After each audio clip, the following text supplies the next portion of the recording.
Buenas tardes, doctor. ¿Me escuchan bien, no? Sí, doctor. Rara vez van a producir disfonía, o sea, alteración de la voz, que puede deberse a alguna infiltración del nervio laríngeo que va a realizar sus efectos en las cuerdas vocales. Presencia de adenopatías, ese ya es un dato fuerte. Adenopatías satélites, luego disfagia, o sea, puede haber ya compromiso del esófago y también cuadros obstructivos respiratorios. Igualmente, ya son datos de enfermedad más avanzada. Teniendo un nódulo tiroideo, vamos a pensar que solamente el 5 al 10% de estos nódulos van a ser malignos. De estos, si tienen menos de 2 centímetros, solamente el 3% llegarán a ser malignos. Si tienen más de 2 centímetros, posiblemente un 16% sean malignos. Y si tienen más de 4 centímetros, entonces por lo menos el 30% pueden ser malignos. Ahora, esto es importante. Todos los nódulos mayores a 1 centímetro, palpables o no, deben estudiarse. Hay que identificarse si es un cáncer o es otro tipo de lesión benigna. Entre las manifestaciones clínicas, entonces, tenemos los siguientes criterios de malignidad. Entonces, un paciente que tiene un nódulo en la glándula tiroides tiene además disfagia, vamos a tener esa posibilidad de malignidad de un 27.3%. Si tiene dolor, vamos a pensar en un 21.7% de que sea un nódulo maligno. Si es disnea, en un 7.7%, y si es disfonía, en un 0.7 a 7%. Hay que considerar el caso de que muchas veces nos encontramos con una adenopatía en el cuello y no palpamos ninguna otra evidencia. Entonces, en ese caso, hasta no demostrar lo contrario, hay que poder pensar que se trata de un microcarcinoma de la glándula tiroides, el cual puede manifestarse de esta manera. El cáncer medular. Su origen va a ser en las células parafoliculares, como habíamos visto en un principio en histología, y son secretoras de calcitonina, que hemos dicho que tienen que ver con el metabolismo del calcio. Pertenecen al sistema APUD, o sea, son endócrinos que van a formar un tumor neuroendocrino.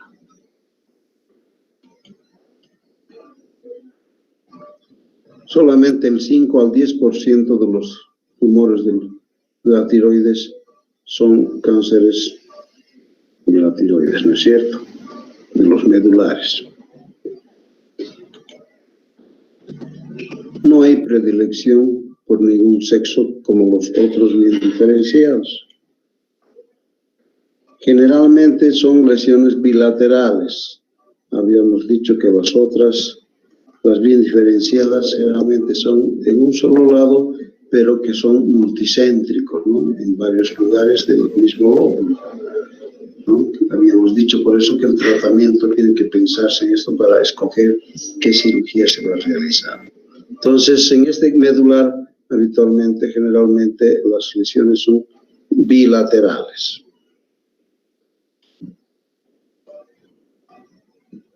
Este cáncer medular es más agresivo que los cánceres diferenciados, o sea que el papilar folicular y el de células de Hart, pero menos que el anaplásico.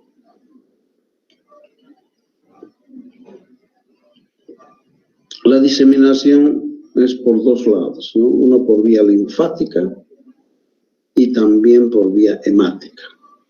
O sea, puede ir a los ganglios linfáticos del cuello, además por la sangre puede viajar y hacer metástasis en pulmón, en hueso y también a nivel del hígado. Entre las formas de presentación clínica que tenemos de este cáncer medular, se tiene la presencia de un bocio nodular eutiroideo de crecimiento lento.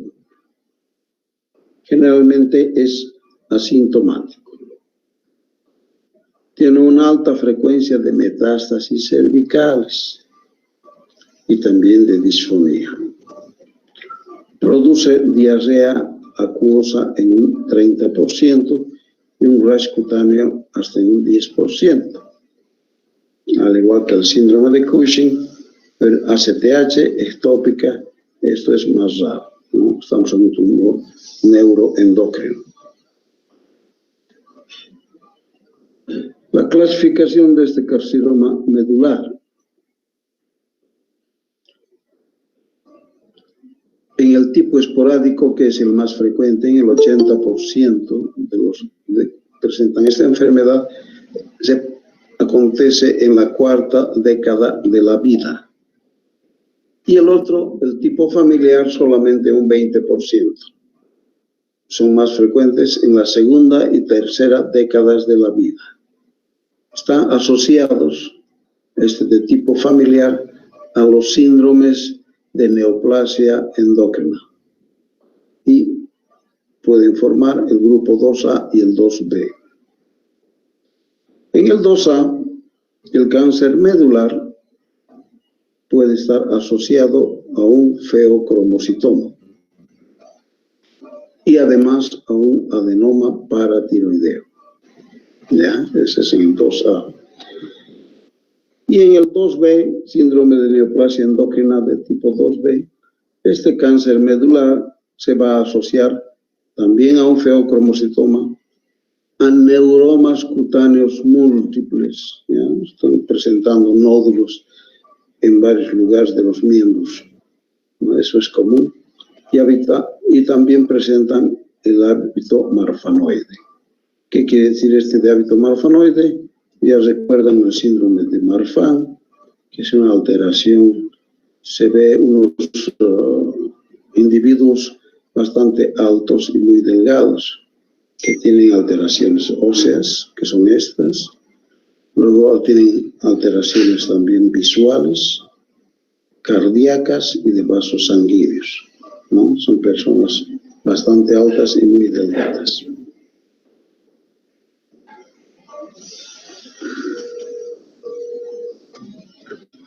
Ahora vamos a hablar del cáncer anaplásico, que es el tormento de los cánceres de la tiroides, ¿no? Es el que tiene peor pronóstico. Corresponde al 10 al 15% de los cánceres de la glándula tiroides. La relación mujer-hombre es 1.5 a 1. Entonces la diferencia ya no es tan grande como en los otros tipos de cánceres. Predomina alrededor de los 70 años. ¿Ya? La sobrevida media es, vean ustedes, apenas de 6 meses. De los otros hablábamos de una sobrevida a 20 años, casi del 90%. Vean la gran diferencia que existe con este tipo de cáncer anaplásico. Es un tumor muy agresivo, por lo tanto, hay una invasión precoz de tejidos vecinos y, vale decir, a las vías respiratorias, al esófago, a los ganglios, a las cuerdas vocales. Entonces, todo lo que está alrededor de la glándula tiroides puede ser invadida precozmente. Y además de lo cual, va a ir por la sangre y va a dar metástasis también a otros sitios. Las metástasis ganglionares en cuello son muy comunes.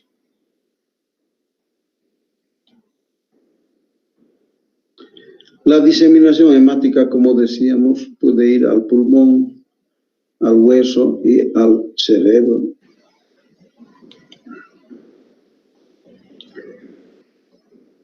Es importante saber cuáles lesiones pueden ser precursoras de este tipo anaplásico para poder solucionar.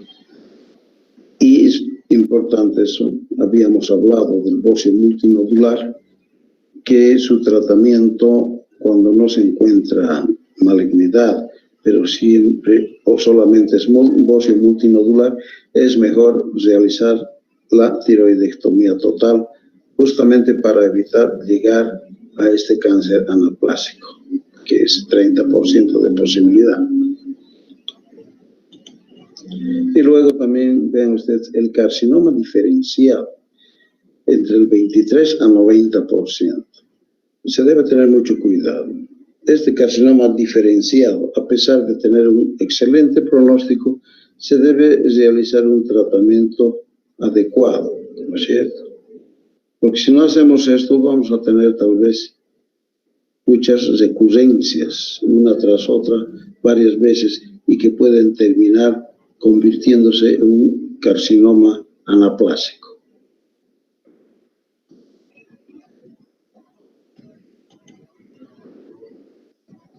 Tenemos en estas figuras, ven ustedes,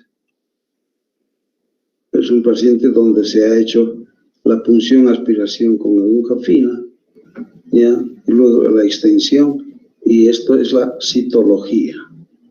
Esta es la observación del carcinoma anaplásico. En cambio, esta otra figura ya es el resultado de histopatología, de una biopsia a cielo abierto, ¿no es cierto?, en el cual se observan anatomía patológica, células gigantes, fusiformes o mixtas, con inclusiones de tejido fibroso. Esas son las características citológicas e histopatológicas en este cáncer anaplásico.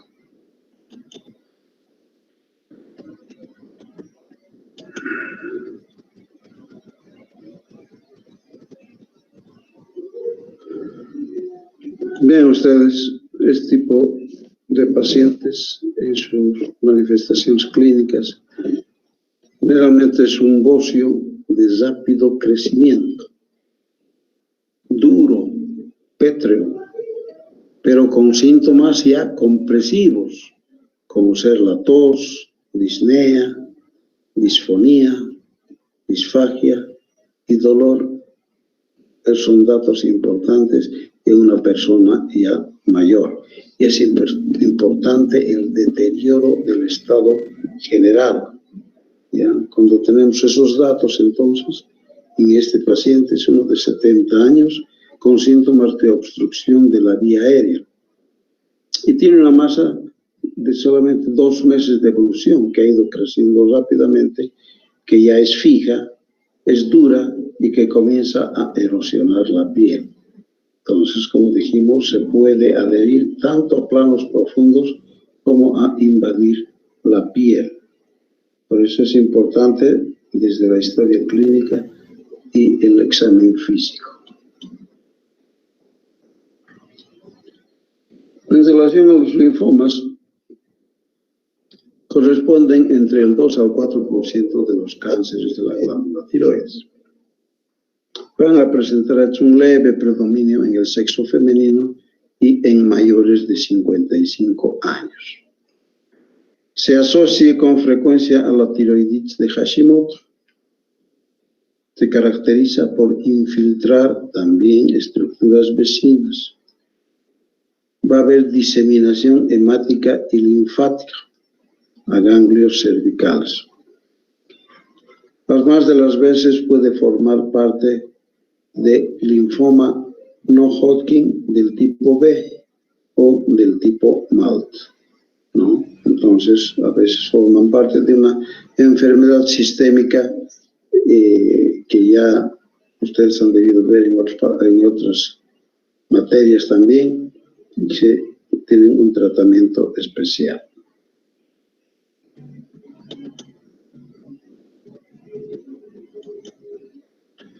Estas son sus características podemos ver en la citología, después de la aspiración con la aguja fina, tiene esa característica de ser células bastante redondas, y en la biopsia a cielo abierto.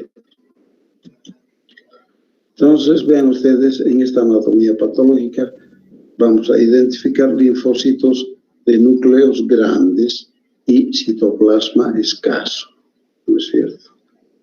Ahí está.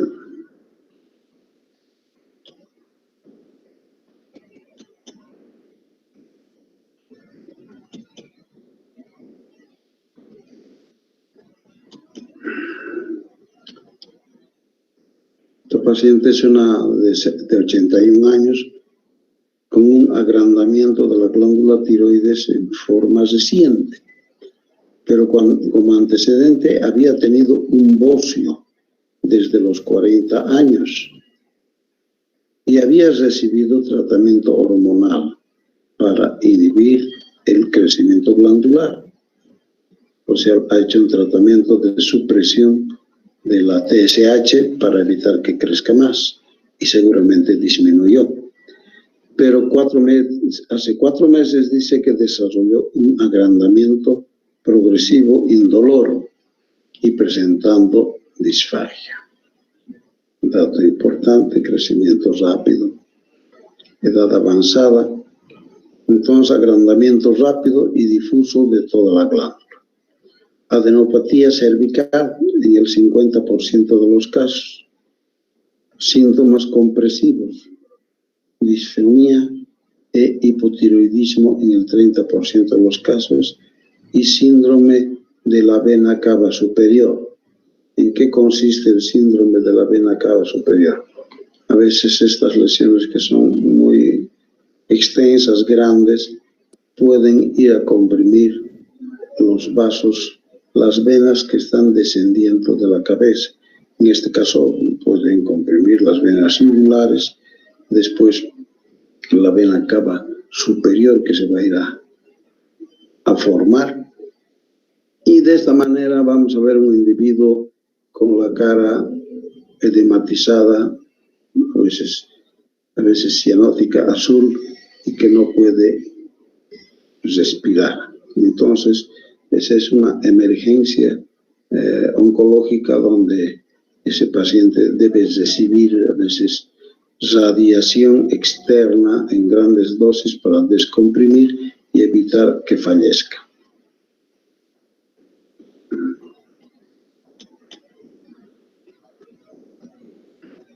El diagnóstico, entonces. Para esto tenemos que tener en cuenta que hay datos que nos hagan pensar en malignidad. Entonces, ¿cuándo vamos a tener una alta sospecha clínica de malignidad? Cuando existe una historia familiar de un cáncer medular o síndrome de neoplasia endocrina múltiple. Cuando ha habido un crecimiento rápido del tumor, si es que está fijo a estructuras adyacentes.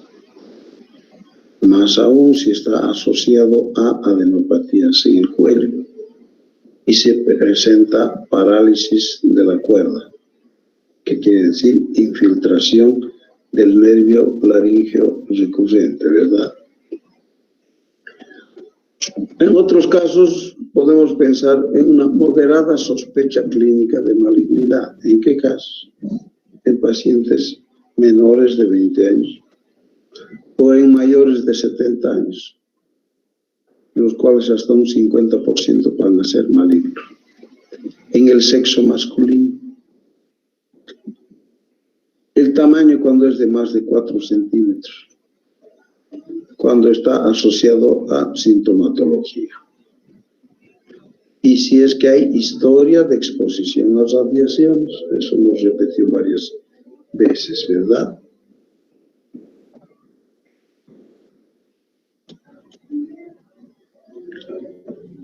Continuando con el diagnóstico fuera de la conversación que vamos a tener con el paciente de la anamnesis, realizamos un examen físico en el cual vamos a evaluar local y regionalmente el cuello y vamos a evaluar la movilidad que tiene el nódulo, si es que hay adenopatías asociadas. Tenemos que anotar la consistencia del nódulo, ver si es que hay parálisis de las cuerdas vocales y el tamaño de la lesión. Esta parálisis de cuerdas vocales se puede realizar, se puede identificar haciendo laringoscopías, ¿no es cierto? En el laboratorio vamos a pedir los estudios habituales, dosaje de T3, T4, TSH, tiroglobulina, importante, calcitonina, importante. Hemos dicho que la calcitonina se eleva más en el cáncer de tipo medular, en cambio la tiroglobulina más en el papilar follicular. Vamos a pedir siempre si hay o no anticuerpos antitiroglobulina. A pesar de todos estos datos, no se va a distinguir absolutamente si hay benignidad o malignidad. Y para esto se va a realizar otro tipo de estudio diagnóstico, que es la punción aspiración con aguja fina. Este nos va a informar sobre la citología. Ojo, ¿no? La punción informa sobre citología, no histopatología. Citología del nódulo después de la punción. Este método es sencillo, es económico, es seguro y casi no tiene complicaciones. Yo prefiero decir casi no tiene, porque si pongo aquí sin complicaciones en medicina, eso casi no existe. Con una sensibilidad del 65 al 95% y una especificidad del 70 al 100%. Este estudio, como ya habíamos dicho, tiene su limitación el cáncer folicular y el de células de Hartle también. En estos dos hemos dicho que la malignidad va a estar dada en el estudio histopatológico cuando están rotas la membrana basal y la infiltración vascular. Entonces, esto no se va a ver en el estudio de citología, solamente en el de histopatología.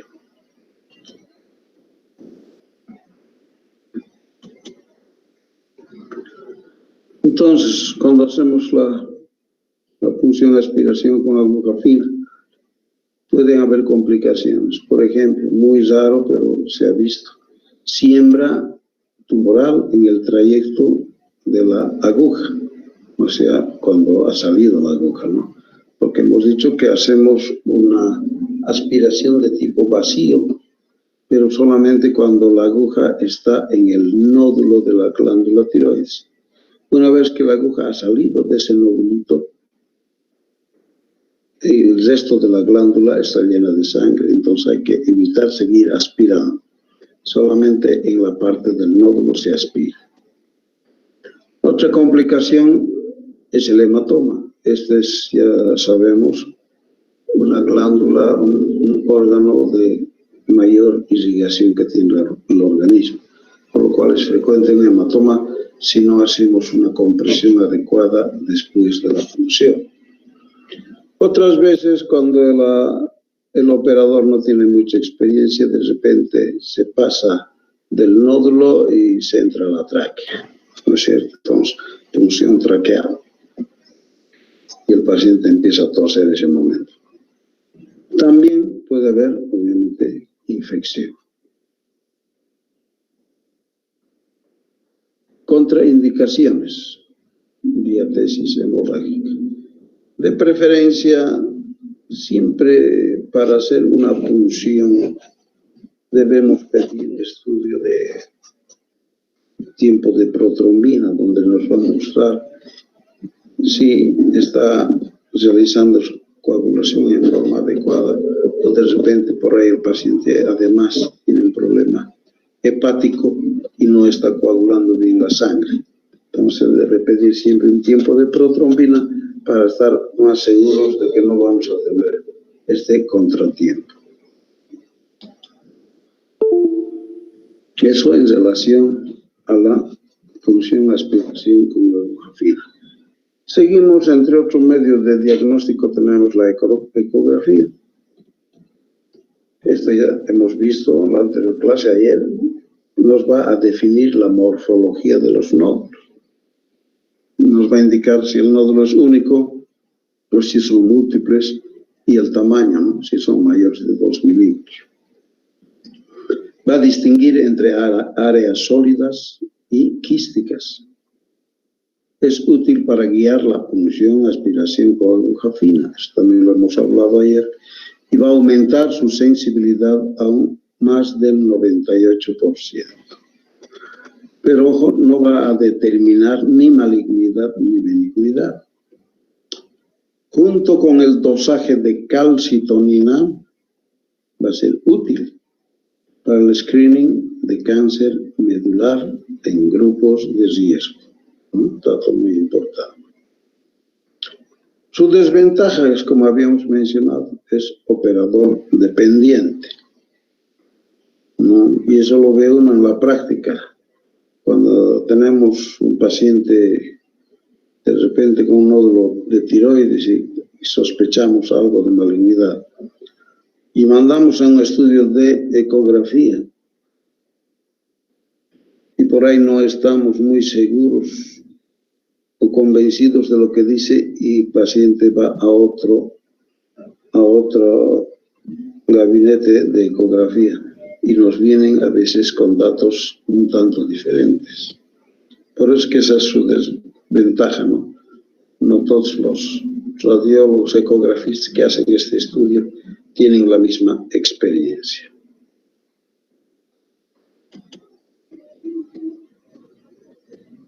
En la ecografía, entonces, va a haber algunas características sonográficas de malignidad.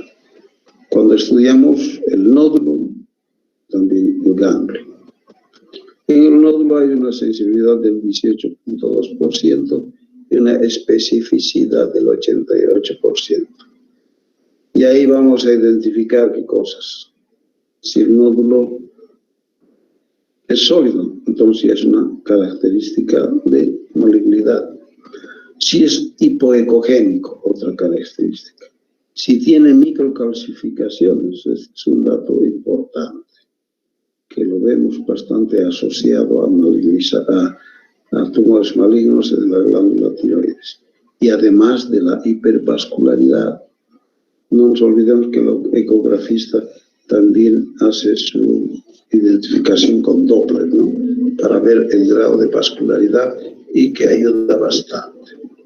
En relación al cáncer, tiene una sensibilidad del 52 a 77% y una especificidad del 93 a 95%. ¿Y qué va a ver en el ganglio? El tamaño, la posición del hilio y si son redondos. Siempre el ecografista nos habla. El hilio está en posición normal, como diciendo es una lesión normal, un ganglio normal. O otra que no se identifica la posición del hilio. Entonces ahí nos hace pensar algo de que puede ser maligno. Bien. Ayer habíamos visto una clasificación de TIRADS y hemos estado revisando y esta clasificación difiere un poco de la de ayer, pero esta se la utiliza más actualmente, es más moderna. Entonces me gustaría que esta la aprendan porque esa es la que se está utilizando más a nivel de los gabinetes en nuestro medio. ¿No es cierto? Entonces va a clasificar en TIRADS de 1 a 5. Hablan de 6, pero generalmente son 5. El TIRADS 1, igual que la clasificación de ayer, es absolutamente normal, no hay ninguna lesión focal. El TIRADS 2 también, nódulos benignos, un patrón notoriamente benigno, 0% de riesgo de malignidad. Y además 0 puntos en la escala, porque vamos a ver después una escala. El TIRADS 3 son nódulos probablemente benignos, Entonces nos habla de menos del 5% del riesgo de malignidad. También tiene 0 puntos en la escala. Cuando ya hablamos de TIRADS 4, este se divide en A, B, C. El A son nódulos de identidad incierta, con 5 al 10% de riesgo de malignidad, y se anota 1 punto en la escala. El 4B, los nódulos ya son sospechosos y hay un porcentaje de 10 a 50 el riesgo de malignidad. Y vamos a anotar aquí 2 puntos en la escala. En cuanto que el 4C ya son nódulos muy sospechosos que van entre un 50 a 85% del riesgo de malignidad. 3 o 4 puntos en la escala vamos a anotar cuando identificamos un 4C. El TIRADS 5 son nódulos probablemente malignos, más del 85% del riesgo de malignidad. Ya, aquí vamos a anotarnos entre 5 o más puntos en la escala. El TIRADS 6 casi nunca se describe, ya es una lesión maligna detectada por biopsia o por punción. Y aquí vemos en esta tabla el valor predictivo positivo de los estadios de la clasificación TIRADS. Es lo que hemos hablado. Entonces, categoría TIRADS, valor predictivo positivo. Hemos dicho en el T2 y en el T3, 0%. En el T4A ya hay un 9.5% de posibilidades de cáncer. En el 4B, 48%, vean cómo aumenta. Y en el 4C, 85%. Y el 5 es el 100%. ¿No? Ese es entonces el valor predictivo positivo para esta ecografía. ¿Ya? Entonces, este es un valor interesante para poder identificar en nuestro diagnóstico. Siguiendo con los métodos diagnósticos, también tenemos la cintilografía. Entonces, esto también ya lo hemos visto, nos va a definir las células funcionantes de las no funcionantes. Va a distinguir los nódulos en calientes, fríos y tibios. Porque normalmente son o calientes o fríos, no se utiliza este término de tibios. Se va a usar el tecnesio 99 o el iodo 131. Son sustancias radioactivas. Y no se diferencia malignidad ni de benignidad. Otro método de estudio importante es la tomografía axial computarizada y la resonancia nuclear magnética. Tienen utilidad limitada, ¿no? Porque generalmente hacemos estos estudios no de un diagnóstico de inicio, sino cuando ya sabemos que es un cáncer de tiroides y más bien queremos hacer una estadificación, etapificación, y para eso puede servir muy bien este método. Va a evaluar entonces las adenopatías satélites en el cuello y además a nivel del mediastino superior, ¿no es cierto? Hemos hablado del grupo 7, que allá puede haber ganglios. Y la invasión de estructuras vecinas al nódulo, ¿no es cierto? Por eso es útil para estadificar, ahí es importante. También vamos a pedir una radiografía de tórax, con la cual vamos a evaluar un bocio endotorácico y también si es que hubiese una desviación traqueal. Esto es importante también para el anestesiólogo. Otro método es el PET scan. Es un método que hasta hace muy poco no había en Bolivia, ahora ya hay un gabinete en La Paz, es bastante caro, pero se lo utiliza más ya como seguimiento después de un paciente que ya ha recibido su terapéutica. Tenemos también la laringoscopía, que esto es dentro del estudio del examen físico, y posteriormente también se puede pedir que nos haga un otorrinolaringólogo, una laringoscopia directa, para poder observar con mayor facilidad. Aquí se debe pedir una laringoscopia de un paciente que tengamos sospecha de una infiltración en el preoperatorio como predictor de enfermedad extratiroidea.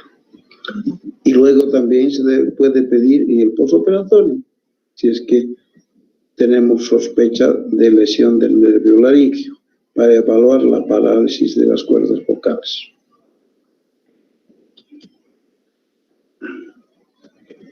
Y bien, vamos a ver este cuadro, qué es lo que pasa luego de una punción aspiración con aguja fina. Esta punción, con su estudio de citología, podemos tener que nos reportan como un estudio maligno o positivo. En este caso, este paciente debe ir ya a un manejo de cirugía, manejo quirúrgico. Ya tenemos el diagnóstico. Muchas veces estos pacientes se empieza la cirugía y todavía enviamos el nódulo de la tiroides a un estudio de congelación para tener más seguridad por histopatología de que sí se trata de un cáncer. ¿Ya? Cirugía. Otras lesiones, puede ser una lesión benigna, o sea, negativa para cáncer. En este caso, identificamos si la lesión es quística o es sólida. Si es quística, va a ir, si va a haber recurrencia de un quiste, entonces va a ir a cirugía. De lo contrario, el quiste va a ir a observación.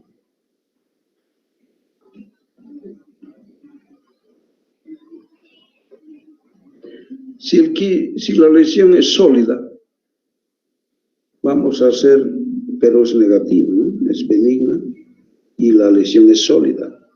Entonces ahí vamos a realizar tratamiento de hormonoterapia supresiva para evitar que la TSH aumente y que la glándula tiroides siga aumentando, previa ecografía.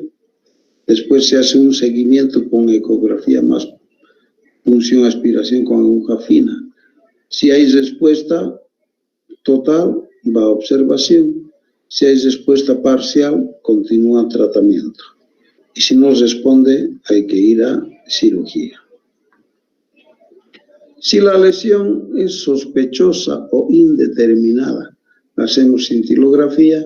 Si es caliente la lesión, entonces, que si es dependiente, vamos a hacer terapia hormonal, igualmente como en el anterior caso. Si la lesión en cambio es fría, y si esta lesión caliente determinamos que tiene una actividad autosómica que no depende de la TSH, entonces, y por otra parte, si la lesión a la cintilografía es un nódulo frío, esto va también a cirugía. Obviamente que en este caso debemos hacer siempre un estudio de congelación antes de hacer la tiroidectomía total. Luego tenemos la punción aspiración, la cual no se ha diagnosticado o es insatisfactoria. De repente poco material, etc. En la cual hay que repetir una segunda punción y mejor aún si es guiada por ecografía para que no tengamos malos resultados. Ahora la cintilografía, hemos también visto ayer, tenemos en esta figura, vean, aquí parece todo normal, pero acá vemos que hay una alteración. Tenemos un área donde el radiotrazador va a ser normal, pero un área donde no hay el radiotrazador. Entonces, hablamos de un área fría en la parte lateral del lóbulo derecho. Entonces, esto es muy sospechoso y a veces esto lo tenemos que funcionar. Igual aquí hay áreas funcionantes y hay áreas no funcionantes de un pequeño bocio multinodular. Y aquí veamos, más nítido, ¿no? En el lóbulo izquierdo vemos casi normal, en cambio en el lóbulo derecho tenemos áreas hay un aumento del contraste o de la sustancia radioactiva, y en la parte inferior donde está el nódulo no capta, entonces un nódulo frío. El nódulo frío en el lóbulo derecho inferior. Una tomografía axial computarizada. A este paciente seguramente no se ha pedido la tomografía antes de iniciar el tratamiento. De repente ya después, para ver la evolución, cuando uno piensa en recidivas. Entonces aquí tenemos una invasión traqueal. Ven ustedes la tráquea, solamente ven la luz en la mitad de la tráquea y el resto es tumor. Entonces hay un cáncer recurrente y que le ha invadido la vía respiratoria. Seguramente este paciente tiene dificultad para respirar, o sea, una disnea. Y en esta otra radiografía vamos a ver que hay un crecimiento, es un bocio subesternal, ¿no? A veces los bocios crecen hasta hacia abajo y se localizan ahí. Tenemos que ver también cómo están comprimiendo, la tráquea puede desviarse a alguno de los lados. En este caso se ha desviado a la izquierda, ¿no es cierto? Entonces, estas cirugías a veces necesitan de un ingreso a través del esternón, una esternotomía para entrar y retirar este bocio mergullante, como llamamos.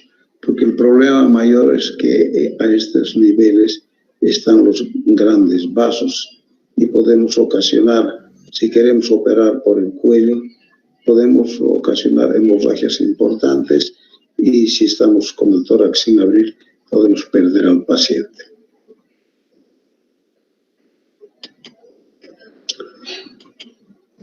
Entonces ahí tenemos la estadificación, etapificación, como quieran llamarle, y se hace por la clasificación del TNM. La T nos va a indicar el tumor, el tamaño, la N de presencia o no de ganglio y la M si hay o no hay metástasis. Vean ustedes entonces, T0 no hay evidencia de tumor primario, el 1 la lesión es de menor de 1 centímetro y limitado a la glándula. 2 es de más de 1 centímetro, pero menos de 4 centímetros. En su diámetro mayor y también está limitado a la glándula. T3, tumor de más de 4 centímetros y también está limitado a la glándula. El T4 se extiende más allá. Es aquel tumor que ha salido ya del nódulo y ha salido de la tiroides e invade otros órganos. El ganglio. NX no se puede obtener, N0 no hay ganglio, N1 presencia de ganglios, si es que es un N1A cuando la metástasis está en el mismo lado del tumor de la tiroides, y B cuando hay metástasis bilaterales en la línea media, contralaterales, cervicales o en mediastino, ¿cierto? Y finalmente el M. M0 no hay metástasis y M1 presencia de metástasis a distancia. Aquí se pone M1 y si está con metástasis hígado, por ejemplo, M1 hígado, M1 pulmón, etc. Con esto entonces podemos etapificar el cáncer papilar folicular, por ejemplo, y aquí es importante la edad, menor de 45 y mayor de 45. En el estadio 1, aquí es cualquier T, cualquier N, cualquier M. en los menores de 45. Y en los mayores cataloga a los T1, N0, M0. En el estadio 2 igual cualquier T, cualquier N, pero ya acá hay M1, metástasis a distancia. En cambio, en los mayores de 45 años son los que engloban a T2 y T3 con N0 y M0. El estadio 3 no lo tenemos en menos de 45 años y en los mayores de 45 son los T4, N0 y M0. También pacientes con tumor de cualquier tamaño, pero que ya tienen un ganglio positivo y M0. Y finalmente el estadio 4 en este papilar folicular, cualquier T, cualquier N, pero con metástasis presente. Cáncer medular, estadio 1, T1, N0, M0. El estadio 2 ya son tumores más grandes de 2 y T4, sin ganglios y sin metástasis. El estadio 3 con ganglio presente y el 4 con metástasis a distancia. Entonces, antes de operar o hacer cualquier tratamiento, tenemos que llegar a este estadio de etapificar la enfermedad del paciente. Y luego tenemos el tratamiento, ¿no? En el tratamiento tenemos opciones de cirugía, de yodo radioactivo, de supresión de la hormona estimulante del tiroides, o sea, de la TSH, ¿a través de qué? A través de hormona tiroidea. Y finalmente, la quimioterapia. Esos son los tratamientos que hoy en día se están aplicando. Bueno, en relación al tratamiento quirúrgico, eso ya lo vamos a ver el día de mañana, puesto que ya estamos en el tope de la hora, ¿verdad? ¿Tienen alguna pregunta ahora?